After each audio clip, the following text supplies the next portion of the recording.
Hey everybody, today I'm going to show you how to start seeds using peat pellets.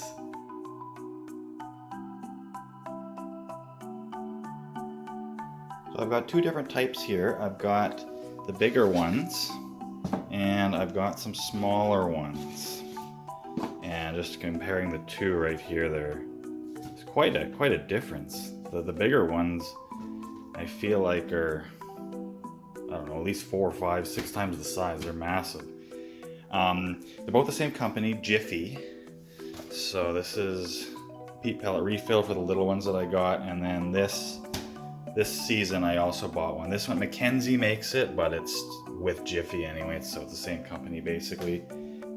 So normally, you'd fill them up completely with peat pods. Now I'm only growing a set number of plants, so I'm only filling them up part way, and it's as easy as just adding the water here, and they say add about an inch and a half worth of water, and then they'll expand.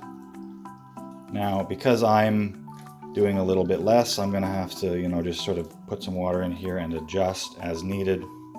What I'm gonna do is just put in some water, let them sit for about, I don't know, 15 or so minutes, and then come back and see where we're at. So I rearranged the pellets off camera, and they've absorbed all the water now.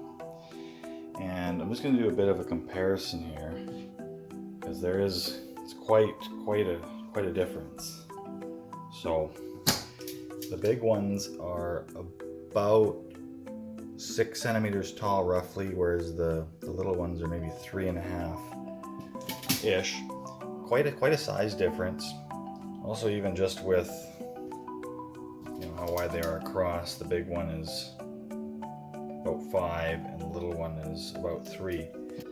So the reason I chose to upsize from the little ones to the big ones here this year is because I'm noticing that when I use the little ones, my seedlings, they sprout roots that come out the sides of these little peat pellets. It's almost like they get too big for the peat pellets quite quickly.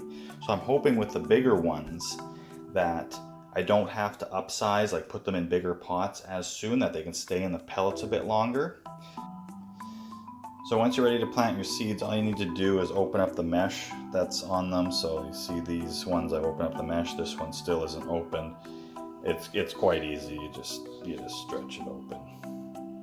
Something like that. It's a little hard with one hand here. And then when you plant the seeds, follow the instructions for whatever seed you're planting, but it's as easy as I use a skewer here, and you can use your finger for this too, but I find my fingers are a little big. You just make a hole, you drop the seed in, and then you cover it back up and keep these moist forever, however long they need to, until they start sprouting. So I'm just going to plant some tomato seeds in these 3. I've already planted some in the other pods, and I'm just going to drop the seeds in. So there's 1. Gosh, these seeds are so small, don't want to lose them.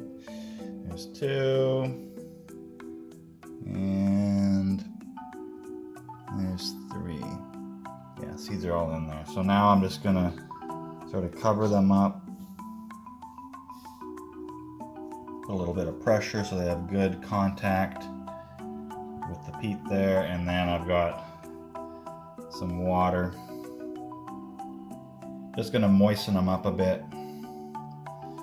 Give them a good amount of water there. And that's it. Okay, so now I've got both sets set up here.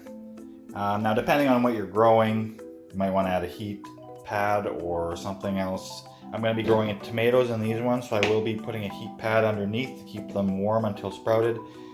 I've got lettuce in this one, and lettuce prefers a bit cooler, so I'm not going to use a heat pad, but again, it's going to depend what you're growing in each one.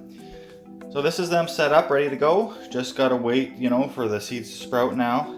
Let me know what you think on the big ones versus the small ones. If you have a preference, if you've noticed any benefits from either one, let me know in the comments, and thank you for watching the video.